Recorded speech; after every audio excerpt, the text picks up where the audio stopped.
Hello and welcome. स्वागत है आप सभी का महिंद्रा के ऑफिशियल यूट्यूब चैनल पे। हर दिन की तरह आज भी मैं लेके आई हूँ आपके लिए lots of current affairs and बहुत सारे एमसीक्यूज। ठीक है, तो उससे पहले हम देख लेते हैं हमारे अपकमिंग बैचेस कौन कौन सी हैं। तो जुलाई महीने की हमारे अपकमिंग बैचेस हैं 7 जुलाई से 28 जुलाई तक, जो कि बायलैंग्वेज बैचेस है। आप घर बैठे अपनी तैयारी कर सकते हो। अधिक जानकारी के लिए आप हमारी वेबसाइट पे विजिट कर सकते हो एंड टोल फ्री नंबर पे भी कॉल कर सकते हो, राइट। बात कर लेते हैं आज के डेट की थॉट्स की। तो हमारी थॉट्स क्या है? No one can stop you, right. No one can, exactly. तो कोई नहीं स्टॉप कर सकता है आपके रास्ते में। बाधा कोई नहीं बन सकता। कब? जब तक कि आप स्ट्रांगली उस रास्ते पे चलने के लिए जो है रेडी नहीं हो, राइट। अगर आप हर हाल में किसी भी तरह की सिचुएशन को फेस करके अपने रास्ते पे चलने के लिए आप इतनी इतनी बातें भी अगर अपने दिमाग में रखते हो, तो फिर 50% काम आपका वहीं पे हो जाता है। रेस्ट 50% आप जैसे ही कदम बढ़ाओगे, स्टेप लेना शुरू करोगे, रेस्ट 50% भी हो जाएगा। तो इसीलिए कहा जाता है no one can stop you. चलिए आगे बात करते हैं कल के क्वेश्चंस की। तो कल का क्वेश्चन सही में आप लोगों ने बिल्कुल सोच समझ के और सही से आंसर किया। बहुत ही ज़्यादा पढ़ के आंसर किया गया था, तो सही था ये।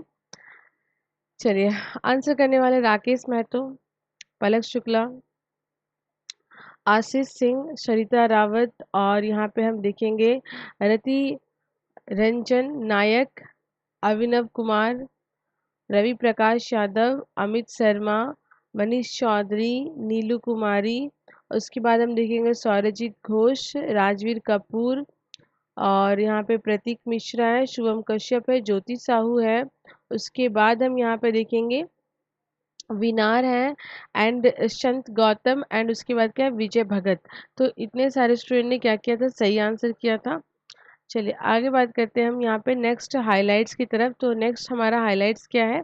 नेक्स्ट हमारा हाइलाइट्स है यूएनडीपी इक्वेटर प्राइज के बारे में। यूएनडीपी इक्वेटर प्राइज भारतीय ओरिजिन के भारतीय दो ऑर्गेनाइजेशन को ये अवार्ड मिला है।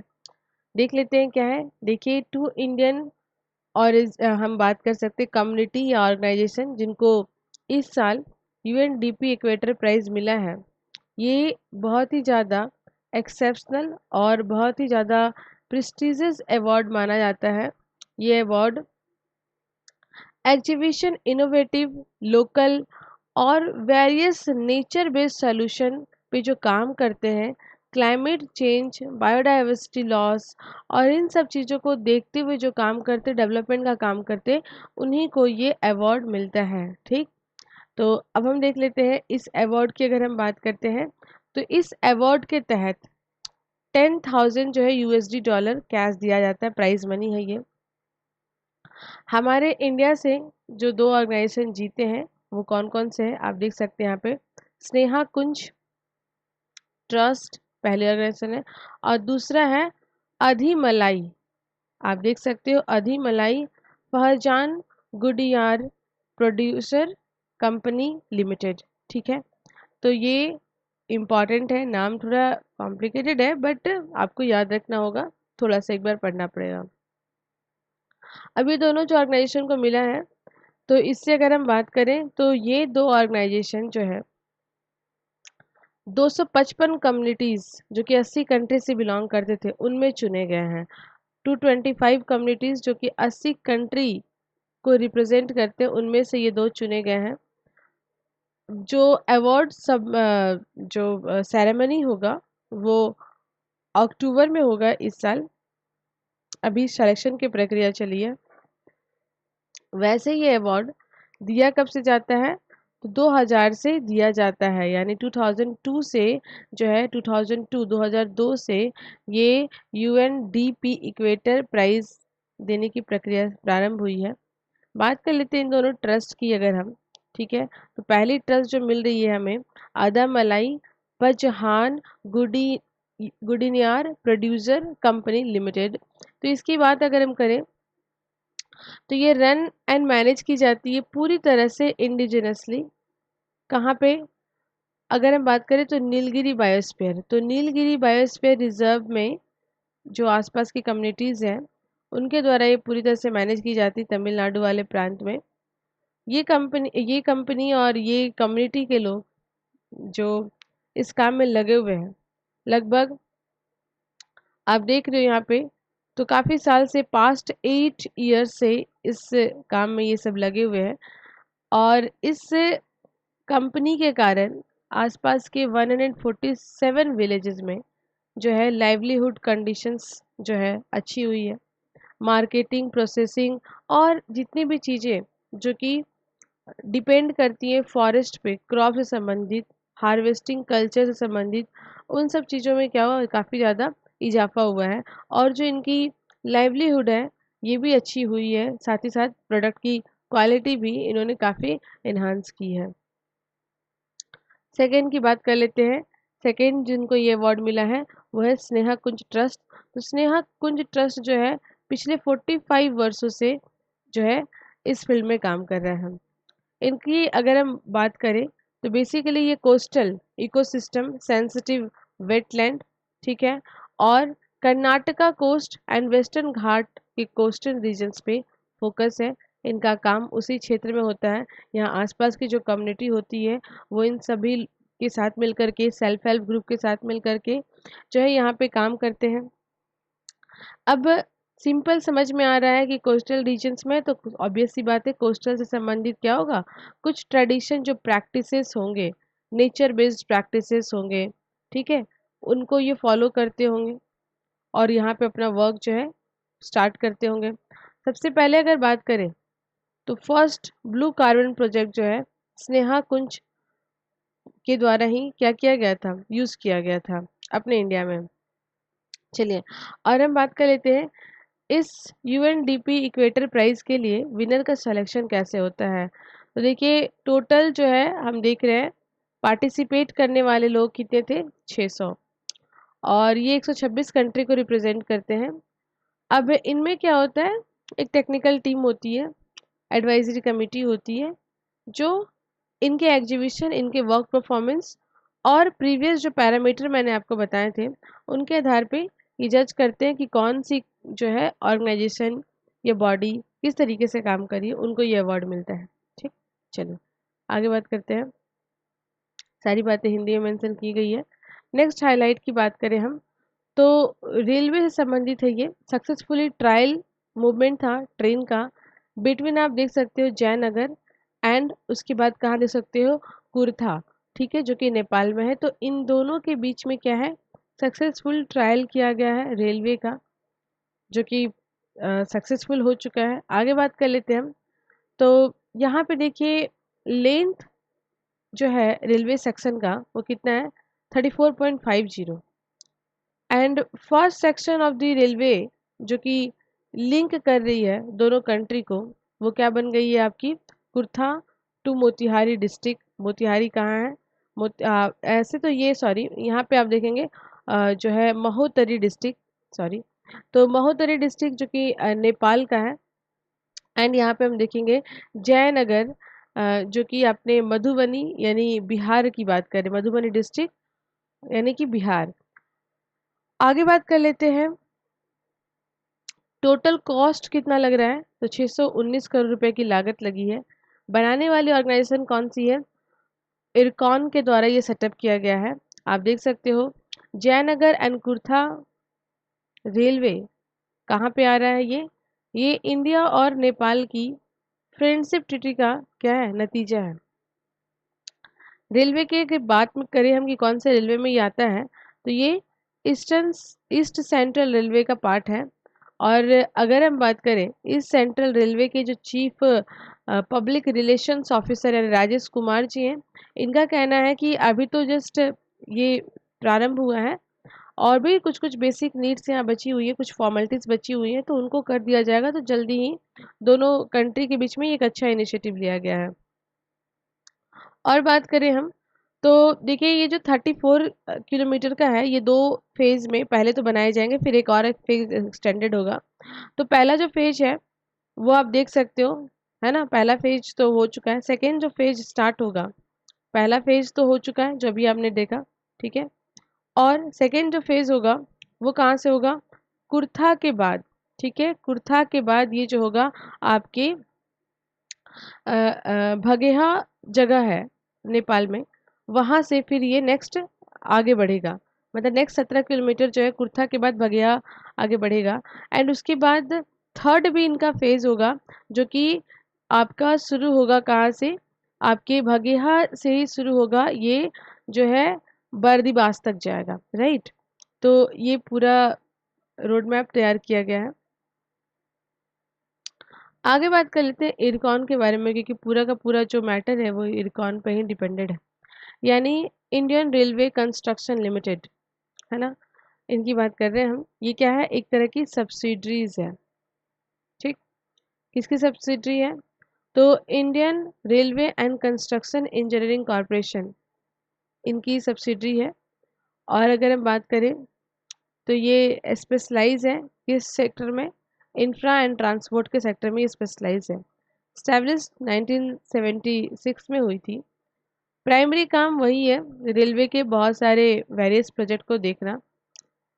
एट प्रेजेंट अगर हम बात करें तो इनके अंडर में 1650 मेजर इंफ्रास्ट्रक्चर प्रोजेक्ट चल रहा है भारत के अंदर।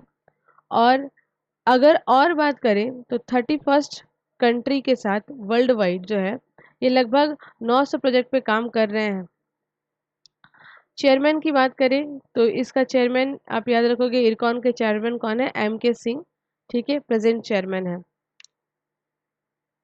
नेक्स्ट बात कर लेते हैं हम, नेक्स्ट बात करते हैं मेकादत्तू डैम प्रोजेक्ट। मेकादत्तू डैम प्रोजेक्ट जो कि कहाँ पे है, आप एक बार लोकेशन देख लो, तमिलनाडु में। यहाँ पे ये रिवर है और यहाँ पे मेकादत्तू, ठीक है। ये कर्नाटका और तमिलनाडु के रीजन में पड़ जाता है, विवादित भी है, डिस्कस करते हैं। अभी कॉन्टेक्स्ट क्या है, सेंट्रल ने क्या किया है, एश्योर किया है कर्नाटका जो है वो नहीं अलाउ किया जाएगा कर्नाटका को कैरी करना वाटर, वहाँ से कैरी करना और एनी तरह का कोई भी कंस्ट्रक्शन कहाँ पे जो है मेकादत्तू डैम प्रोजेक्ट में। मेकादत्तू डैम प्रोजेक्ट बनी कहाँ पे है, कावेरी रिवर के ऊपर बनी हुई है, ठीक है। और जो डिटेल रिपोर्ट है इस प्रोजेक्ट के बारे में, समझ गए, जितनी भी चीज़ें होंगी, क्या किसको कैसे मैनेज करना है दोनों स्टेट के बीच में, यानी कर्नाटका एंड तमिलनाडु के बीच में, इसका सुझाव जो है ये किसके द्वारा पारित किया जाएगा, only one, Kaveri water management authority के द्वारा। ये बात सेंट्रल गवर्नमेंट ने कही है। बात करें बैकग्राउंड तो मैं पहले ही बता चुकी हूँ आपको, डिफरेंसेस है दोनों स्टेट के बीच में, कर्नाटका एंड तमिलनाडु के बीच में कावेरी रिवर को लेकर के। कर्नाटका के इस प्रोजेक्ट से कर्नाटका के बेंगलुरु सिटी को काफ़ी ज़्यादा फायदा होने वाला है। तमिलनाडु का कंसर्न्स ये है कि जो है ये हमारे लिए लॉस का विषय है, ये इम्पॉर्टेंट है। एंड उसके बाद अगर हम बात करें तो लोकेटेड कहाँ पे है, तो देखिएगा कि जो ये मेकादत्तू जो है, एक्चुअली में इसका शाब्दिक अर्थ क्या होता है, गॉट लिप्स, गॉट लिप इसका शाब्दिक अर्थ होता है। इसका मतलब होगा क्या, बकरी की छलांग जो होती है, ठीक है। तो ये डीप गॉर्ज में सिचुएटेड है, कहाँ पे, दो रिवर के कन्फ्लुएंस पे, यानी दो रिवर के मुहाने पे। एक तो कावेरी हो गई, दूसरा उसकी ट्रिब्यूटरी जो है आप देख सकते हो अर्कावती। तो अर्कावती और कावेरी के कन्फ्लुएंस पे, यानी जो है जहाँ पे दोनों मिलती हैं वहाँ पे डीप गॉर्ज का निर्माण है और यहीं पे सिचुएशंस जो है सेटअप्स हैं इस डैम के। बात करते हैं थोड़ा सा कावेरी रिवर के बारे में, क्योंकि हमारे एग्जाम में तो बस डैम कहाँ पे है ये हो गया, अब रिवर इम्पॉर्टेंट बन जाती है हमारे लिए। तो कावेरी रिवर की अगर हम बात करें तो कहाँ से निकलता है कावेरी रिवर, कावेरी रिवर निकलने की जो स्पेस है, कहाँ से निकलती है ये रिवर, तो ये हम देखें तो ब्रह्मगिरी हिल से निकलती है कावेरी। एंड ये जाती है वेस्टर्न घाट की तरफ, उसके बाद साउथ वेस्टर्न कर्नाटका रीजन से मूव करती है। कहा जाता है कि कावेरी रिवर्स की अगर हम बात करें ओवरऑल, तो बेसिकली ये 3 स्टेट और एक यूनियन टेरिटरी से पास करती है। तमिलनाडु की बात करें तो तमिलनाडु में ये जो है 43,868 स्क्वायर किलोमीटर एरिया को कवर करती है। कर्नाटका की बात करें तो 34,273 स्क्वायर किलोमीटर एरिया को ये कवर करती है। केरला में जो है ये 2,886 स्क्वायर किलोमीटर, और इसके बाद ये चली जाती है पुडुचेरी में। तो इस कायदे से 3 स्टेट और एक यूनियन टेरिटरी से पार करती है कावेरी। ट्रिब्यूटरीज की बात करें, हिमावती, उसके बाद आप यहाँ पे देख रहे हो लक्ष्मण तीर्थ, काविनी, अमरावती, उसके बाद है नेलियल और भवानी, ये सब जो है इसकी ट्रिब्यूटरीज है। वाटरफॉल भी है यहाँ पे, वाटरफॉल याद रखोगे। वाटरफॉल के बारे में क्वेश्चन पूछ सकते हैं कि जब ऐसी चीज़ें न्यूज़ में होती हैं तो उससे संबंधित कोई भी प्रश्न हमारे लिए इम्पोर्टेंट बन जाते हैं। तो आप देख सकते हो यहाँ पे जो वाटरफॉल है, ये कौन सी वाटरफॉल है, आप देख सकते हो हेगन कल्स वाटरफॉल जो है यहाँ पे सिचुएटेड है। हेगन जो है कल, आप याद रखोगे, होगन कल बोलेंगे, सॉरी। एंड अगर हम बात करें डैम की तो यहाँ पे डैम भी है, क्या नाम है, मेतरु डैम। ठीक है, तो मेतरु डैम जो है वो इस रिवर पे बनी हुई, तो आप याद रखोगे एक्स्ट्रा जो भी इंफॉर्मेशन है रिवर संबंधित। बात कर लेते हैं नेपाल में। तो नेपाल में पीएम का नया, हम कह सकते हैं नए पीएम का चयन हो चुका है। ठीक है, याद रखोगे शेर बहादुर। ठीक है, शेर बहादुर देउबा ये नए पीएम बन चुके हैं नेपाल के। काफ़ी ज़्यादा कॉन्फ्लिक्ट भी था, यहाँ की सुप्रीम कोर्ट ने, मैंने आपको थोड़े दिन पहले बताया था, स्टे लगाया था। केपी ओली ने भी जो है काफ़ी कोशिश की है। फिलहाल में हमारे सामने जो है शेर बहादुर जो है कि न्यू पीएम है नेपाल के। अब देखना होगा किस तरह से गवर्नमेंट चलती है और किस तरह से आगे रिलेशंस बनते हैं, इंडिया और नेपाल के बीच की क्वेश्चंस कैसी होती है। आगे बात करते हैं हम आईआईटीएम से संबंधित। आईआईटीएम ने एक टूल डेवलप किया है जिसे कैंसर की स्टडी और जो म्यूटेशन होता है उसको एग्जामिन किया जा सकता है। टूल का नाम क्या है, NB driver, right, neighbourhood driver की बात की जा रही है। ये क्या है, एक एआई टूल है, यानी आर्टिफिशियल इंटेलिजेंस टूल्स है। इसका यूज़ क्या किया जाएगा, एनालाइजिंग के लिए, कैंसर से संबंधित, जिसके कारण कैंसर होता है उस सेल के म्यूटेशन से संबंधित। ये एआई जो है ये डेवलप्ड किया गया है रिसर्चर्स और जो वर्किंग प्रोफेशंस हैं किनके, आईआईटी एम यानी मद्रास से। बात कर लेते हैं एनबी ड्राइव के बारे में। तो यहाँ पे हम देख रहे हैं ये जो टूल्स है, एआई टूल्स है, इसकी अगर हम बात करें तो ये मैथमेटिकल मॉडल बेस्ड है। ये आर्टिफिशियल तो है ही, लेकिन ये मैथमेटिकल, ऑब्वियस सी बात है, क्योंकि हम लोग जब एआई की बात करते हैं तो लॉगरिदम की बात करते हैं, मैथमेटिक्स की ही बात करते हैं। यहाँ पे ये जो लॉगरिदम है ये ऐसा डिज़ाइन किया गया है कि कैंसर के डीएनए के स्ट्रक्चर को ये क्या करेगा, स्टडी करेगा। उसके बाद उसके करैक्टर को, जेनेटिक चेंजेस जो भी हो रहे हैं या जेनेटिक चेंजेस के लिए जो भी चीज़ रिस्पॉन्सिबल है जिसके कारण कैंसर होता है उसको ये एग्जामिन करेगा। और एआई टेक्नोलॉजी का यूज़ करके जो रिसर्चर्स हैं, है ना, वो इस इंस्टीट्यूट के वो क्या करेंगे, वो जो है ये पूरी की पूरी प्रक्रिया को समझने की कोशिश करेंगे। जिस पूरे मेथड को हम क्या बोल रहे हैं, एल्गोरिदम, जो पूरी की पूरी एल्गोरिदम है इसको हम क्या बोल रहे हैं, एनबी ड्राइव। आगे बात कर लेते हैं हम यहाँ पे, ये एक तरह का ओपन सोर्स डेटाबेस होगा जिससे कैंसर की जो भी म्यूटेशंस हो रहे हैं सेल के और जो भी चीज़ें हैं उसके पीछे उनको स्टडी किया जाएगा। और ना केवल इनके द्वारा बल्कि इस डेटा को इनकलकेट करने के बाद इसको और भी कहीं पे एग्जामिन और स्टडी किया जा सकता है, इसीलिए ओपन डेटाबेस रखा गया है। और अगर हम बात करें, ठीक है, तो यहाँ पे हम देख सकते हैं, यहाँ पे ये भी चीज़ फाइंड आउट की जाएगी कि डिफरेंट जो पेशेंट्स होते हैं उनमें कैसे और डिफरेंट डिफरेंट सिस्टम्स होते हैं। साथ ही साथ सबसे इम्पोर्टेंट जो चीज़ यहाँ पे देखने को मिलेगी कि जो पैसेंजर्स हैं और जो ड्राइवर म्यूटेशन है, इनमें कैसे ये वर्क हो रहा है ये देखना बहुत ज़रूरी होता है, क्योंकि ऑब्वियस सी बात है इन्फेक्शंस किसी को लग सकता है, यानी पैसेंजर्स कोई बन सकते हैं। उसके बाद बॉडी में इन करने के बाद किस तरह से ड्राइवर म्यूटेशन काम कर रहा है, इसको देखना एक इम्पॉर्टेंट चीज़ है। ठीक है, चलिए, तो ये वर्क पूरा किया जाएगा इनके द्वारा। पूरी की बातें एज इट मच यहाँ पे जितनी भी बातें हैं सब एज इट इज़ यहाँ पे हिंदी में लिखी गई हैं। नेक्स्ट बात कर लेते हैं हम।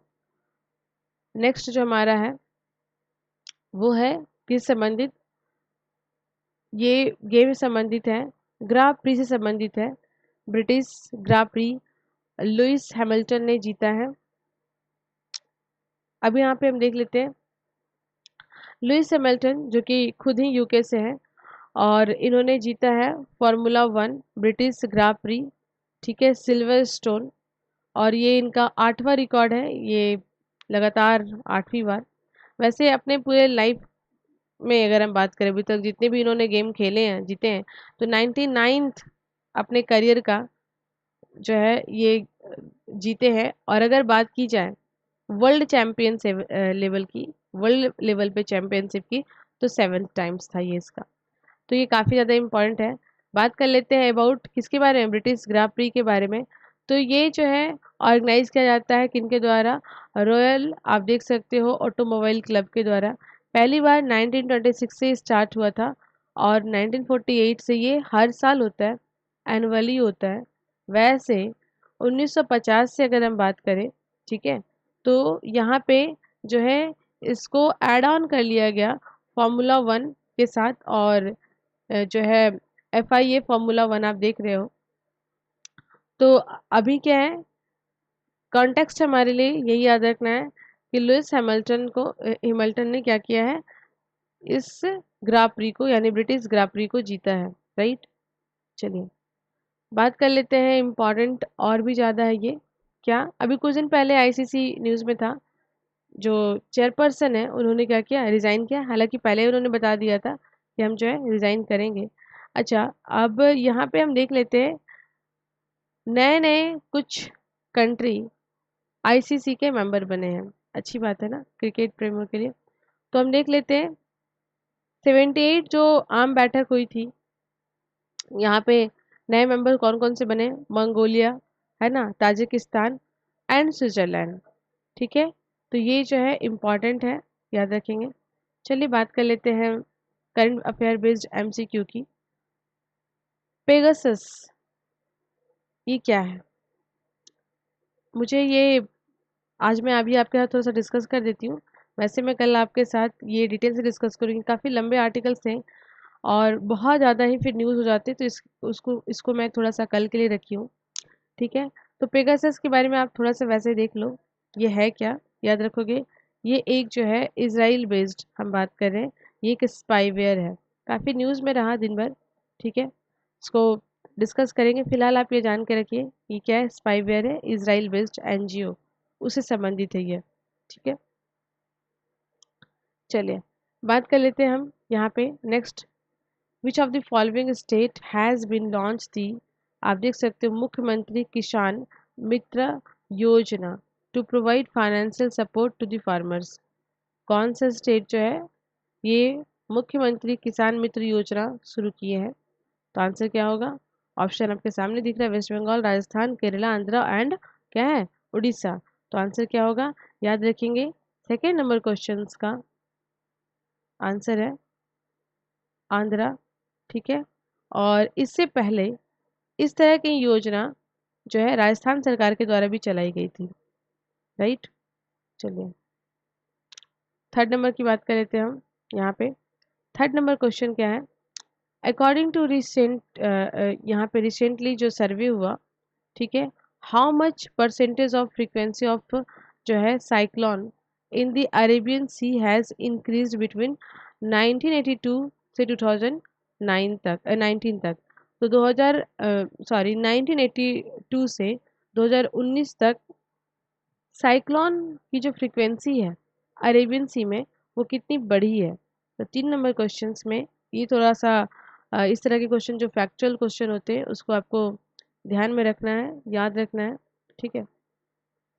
तो यहाँ पे आप देखोगे इस क्वेश्चन का आंसर जो है क्या होगा, 4 नंबर ऑप्शन। वैसे चलिए आगे बात करते हैं हम नेक्स्ट। 4 नंबर क्वेश्चन की बात कर रहे हैं। Recently, which of the following state has announced an advanced state disaster response center will be set up an estimate cost of rupees 1600 crore. हाल ही में किस राज्य ने 1600 करोड़ रुपए की अनुमति लागत से एक जो है उन्नत राज्य आपदा प्रतिक्रिया केंद्र स्थापित करने की घोषणा की है? तो आंसर क्या होगा, तमिलनाडु। आप समझ रहे हो ये काफ़ी ज़्यादा होगा, स्टेट डिजास्टर रिस्पांस सेंटर, ठीक है। तो ये अच्छी पहल है। वैसे भी हमें लगता है कि डिजास्टर के लिए ये सबसे इम्पोर्टेंट चीज़ होती है। तो जितने भी स्टेट स्पेसिफिकली जो उत्तराखंड वगैरह हो गए या हमारे साउथ के जितने भी कोस्टल रीजन्स पे या उड़ीसा जहाँ पे हमेशा साइक्लोन और इस तरह की चीज़ें देखने को मिलती हैं, ये सब स्टेट में ये सब व्यवस्था तो होनी ही चाहिए। 5 नंबर क्वेश्चन की बात कर लेते हैं। यहाँ पे 5 नंबर क्वेश्चन की बात करते हैं। Dash has sign an agreement with Sikkim to transform into an organic entity. आपको पता है ऑर्गेनिक की क्षेत्र में हम बात करें तो सिक्किम बहुत आगे, हर लिस्ट में ऑर्गेनिक खेती हो या प्लास्टिक रिड्यूस करने की बात हो, तो हर जगह सिक्किम का स्थान आपको देखने को मिला है।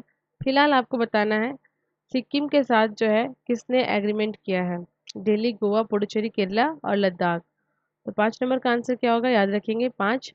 लद्दाख जो है वो सिक्किम के साथ कोलैबोरेट करेगा अपने आप को पूर्णतः ऑर्गेनिक बनाने में।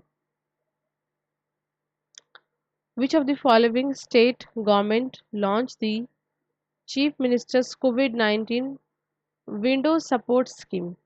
ठीक है, तो विडोज सपोर्ट स्कीम किस सीएम के द्वारा जो है लॉन्च किया गया है?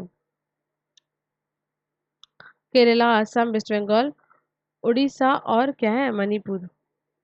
तो 6 नंबर की बात करें हम तो याद रखेंगे 6 नंबर का है टू आंसर।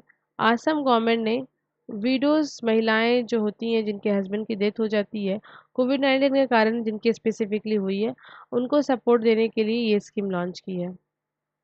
7 नंबर की बात करें, who among the following is the writer of the book named, आप देख सकते हो जो है पलेकू पटावी सेकम, इस बुक के राइटर कौन है? ये भी कॉम्प्लिकेटेड क्वेश्चन हो जाता है, एकदम से ऐसे क्वेश्चंस फैक्ट वाले होते हैं, याद रखोगे तो क्या होगा आंसर, आप देख सकते हो याल मंचली शिवाजी, ठीक है। तो याद रखोगे याल मंचिली Shivaji is a correct answer, याद रखोगे आप, रटना पड़ेगा, कोई ऑप्शन नहीं है। 8 नंबर की बात करें, विच ऑफ द फॉलोइंग, है ना, यहाँ पे विच हाई कोर्ट, सॉरी आज थोड़ी तबीयत भी ठीक नहीं है, कई दिनों से ठीक नहीं फिलहाल, लेकिन अब थोड़ा सीवियर होता जा रहा है, इसलिए बीच बीच में कई गलतियां हमसे हो चुकी हैं और कई बार मैं सॉरी बोल चुकी हूँ। इवन आज तो लाइव भी नहीं जुड़ पाई आपसे। Which high court will become the first one in India to allow public viewing of, आप देख सकते हो प्रोसीडिंग। तो हम बात कर रहे हैं प्रोसीडिंग की, बात कर रहे हैं हाई कोर्ट की, और बात करें वैसा कौन सा पहला हाई कोर्ट है भारत का जो पब्लिक व्यूइंग जो व्यूज़ होते हैं इस प्रोसीडिंग्स को अलाउ कर रहे हैं। तो आप इसका आंसर क्या होगा, यहाँ पे आप देख सकते हो फर्स्ट। 8 नंबर क्वेश्चन की हम बात करें तो 8 नंबर में आप याद रखोगे, 8 नंबर में गुजरात हाई कोर्ट की ये पहल है कि वो जो है सार्वजनिक रूप से कोर्ट के कार्यक्रम को, फंक्शंस को देखने की अनुमति प्रदान करता है। तो ये एक इम्पॉर्टेंट पहल है। वैसे इससे नागरिकों में क्या होती है, अवेयरनेस आती है, जागरूकता आती है, और एक तरह का जो जुडिशियल सिस्टम में हमारा क्या होता है, विश्वास भी होता है। साथ ही साथ एक और फ़ायदा होता है इसका, क्या, ट्रांसपेरेंसी भी आती है, अकाउंटेबिलिटी भी आती है जुडिशरी पे, राइट। हालांकि ये पहले से होते हैं, लेकिन जब ओपननेस होती है चीज़ों में तो ये ज़्यादा बढ़ जाता है। 9 नंबर की बात करते हैं। In which of the following city of Gujarat India's first 5 star hotel built over railway track has been built. आपको बताना है, ये मैं आर्टिकल में आपको पढ़ा चुकी हूँ। गुजरात के कौन से शहर के रेलवे स्टेशन पे जो है 5 स्टार होटल का निर्माण किया गया है। काफ़ी ज़्यादा आप देख सकते हो न्यूज़ में रहा, प्रधानमंत्री मोदी ने इनॉग्रेट किया, एंड बहुत सारी चीज़ें हम डिस्कस कर चुके हैं। तो आंसर क्या होगा, गांधीनगर। ठीक है, याद रखिएगा। विच of the following state UTs got its first real time air monitoring station. तो आंसर क्या होगा, जम्मू एंड कश्मीर। ठीक है, चलिए बात कर लेते हैं स्टैटिक एमसीक्यू। तो क्या बोला गया, consider the following statement. Option क्या है, बोला गया है global malaria report 2020 is released by World Health Organization. क्या ऑप्शन नंबर 1 सही है। दूसरा बोला है इंडिया जो है वो शेयर करता है 1/3, टोटल ग्लोबल लेवल का 1/3 इंडिया शेयर करता है 2019 की जितने भी केसेस आए उसके हिसाब से। और बोला गया रिसेंटली जो है चाइना फ्री हुआ है, मलेरिया फ्री घोषित किया गया है। तो आंसर क्या होगा, आपको बताना है इस प्रश्न का आंसर। तो आप थोड़ा सा लॉजिक लगाओ तो आपको इसके बारे में सही जानकारी मिल जाएगी। थोड़े दिन पहले मैंने आपको पढ़ाया था, क्या पढ़ाया था, कि चाइना से संबंधित कुछ न्यूज़, कि चाइना जो है, अगर हम चाइना की बात करें तो चाइना क्या हुआ है, मलेरिया फ्री घोषित हुआ है, राइट। और सबसे बड़ा जो फैक्ट आपको देखना है, जो समझना है, वो है इंडिया से संबंधित, कि इंडिया के बारे में आप क्या बोलोगे। तो देखिए, आपको याद रखना है इंडिया 1/3 नहीं, 2019 में जितने भी केसेस आए वो पूरे वर्ल्ड का 2% केस ही भारत में आया था। ठीक है, तो चाइना, तो ये वाली पॉइंट ऑप्शन तो बिल्कुल सही होती है। चाइना के साथ साथ जो है एक और कंट्री जो डिक्लेयर हुई थी मलेरिया फ्री, वो है जो है सेल्वेडोर। ठीक है, ई सेल्वेडोर जो है कंट्री और चाइना दोनों ही मलेरिया फ्री घोषित हुई थी। तो कायदे से इस क्वेश्चन का आंसर क्या हो जाएगा, 1 एंड C, क्योंकि 2 तो रॉन्ग हो गया ना। सेकेंड नंबर क्वेश्चन की बात करते हैं, कंसिडर द फॉलोइंग स्टेटमेंट। क्या है, in Lok Sabha and state legislature the president and governor respectively set the date for the election of the speaker. क्या ये बात सही है, क्या सेंटर और स्टेट में हमारे प्रेसिडेंट एंड गवर्नर ये तय करते हैं कि लोकसभा की जो स्पीकर या स्टेट की जो लेजिस्लेटिव असेंबली होती है वहाँ पे स्पीकर जो होंगे उनका चुनाव का तारीख ये होगा। कौन तय करता है, क्या प्रेसिडेंट एंड गवर्नर करते हैं। सेकेंड ऑप्शन बोला गया है the constitution specifies that the speaker should be elected within 6 months from the formation of new government। क्या इस तरह की बातें मेंशन की गई है कि स्पीकर का चुनाव जो है 6 महीने के अंदर अंदर हो जाना चाहिए नई सरकार बनने के बाद। तीसरा ऑप्शन बोलता है क्या, usually the speaker come from the ruling party. Generally जो होता है स्पीकर जो होते हैं वो कहाँ से आते हैं, रूलिंग पार्टी से आते हैं। तो क्या होगा आंसर, तो देखिए सेकेंड नंबर क्वेश्चन की अगर हम बात करें तो ऑप्शन नंबर जो डी है इज अ करेक्ट आंसर, ये हमारा सही आंसर होगा, राइट। तो यहाँ पे आप देख सकते हो यूजुअली जो स्पीकर होते हैं वो रूलिंग पार्टी से ही आते हैं, और हमारे संविधान में किसी भी तरह का टाइम पीरियड या ये सब बातें कहीं भी मेंशन नहीं की गई हैं। तो कायदे से सेकंड नंबर गलत होता है और फर्स्ट नंबर सही होता है। ये फर्स्ट नंबर आप याद रखोगे, राइट। चलिए थर्ड नंबर की बात करते हैं हम। कंसिडर फॉलोइंग स्टेटमेंट, है ना, डॉपलर जो है राडार से संबंधित है, एंड अ क्रूशियल जो है आप देख सकते हो क्या, gauging intensity of a rainfall and impact area in a real time। Statement बताना है आपको। तीसरा बताया गया है, यहाँ पे देख सकते हो डॉपलर राडार जो होता है वास्तविक समय में वर्षा की तीव्रता और प्रभाव क्षेत्र का आकलन करने में महत्वपूर्ण है। दूसरा बोला गया है जो डॉपलर राडार है can carry out whether surveillance only 50 से 100 किलोमीटर के रेडियस में। और बोला जाता है इंडिया का ईस्ट कोस्ट जो है, east coast which is a frequently affected by the cyclone formed in the Bay of Bengal has more Doppler radar than western coast. आपको बताना है कि दोनों कोस्ट में को कंपैरिजन करा दिया गया थर्ड वाले आंसर में, ऑप्शन में। तो क्या होगा आंसर यहाँ पे? तीसरे नंबर क्वेश्चन का आंसर क्या होगा? बी, यानी 1 एंड 3 इज अ करेक्ट। तो 3 भी सही है और 1 भी सही है, ठीक है। और यहाँ पे जो बोला गया है क्या, यहाँ जो बोला गया 100 से जो ये डेटा दिया गया, ये डेटा सिर्फ रॉन्ग है, ठीक है। इस तरह का कोई एज मच डेटा जो है यूज़ नहीं किया जाता। चलिए 4 नंबर की बात कर लेते हैं हम। West Bank is bordered by Jordan.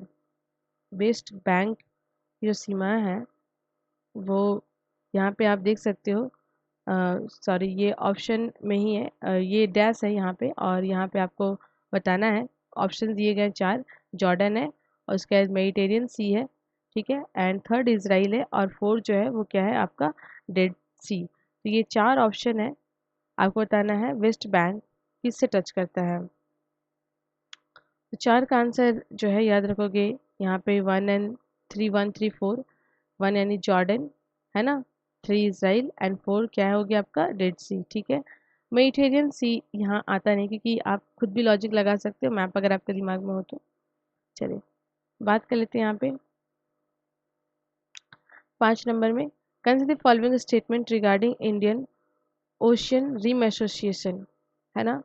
तो आपको बताना है इसके बारे में। इंडियन रिम एसोसिएशन जो है वो try parties in nature, bringing together representative of the government, business and academia for promoting cooperation and a closer interaction among them, ये बताया जा रहा है।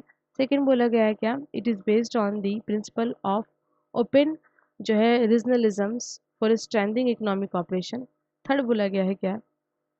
कोऑर्डिनेटिंग सेक्रेटरीज जो होंगे, सेक्रेटरीट जो होंगे इसके इंडियन ओशियन रिम एसोसिएशन के इज़ लोकेटेड टू इंडिया। तो 5 नंबर का आंसर क्या होगा? 5 का आंसर क्या है? बी सही है, थर्ड ऐसा नहीं है, ठीक है। चलिए तो ये एक इम्पॉर्टेंट था, याद रखोगे। ये अगर हम बात करें लोकेशन की, तो यहाँ पे सेक्रेटरीट का लोकेशन जो है इंडिया में नहीं बल्कि मॉरिशस में है, तो इसलिए ये गलत हो जाता है। तो इसका आंसर क्या हो जाएगा कायदे से? बी। चलिए ये आंसर है, और ये आज के डेट का होमवर्क क्वेश्चन है जिसका आंसर आप मुझे करोगे। एंड ये UP triple S C mock test जो कि हिंदी इंग्लिश में है, घर बैठे तैयारी कर सकते हो आप। एंड हमारे साथ बने रहने के लिए सभी को थैंक यू।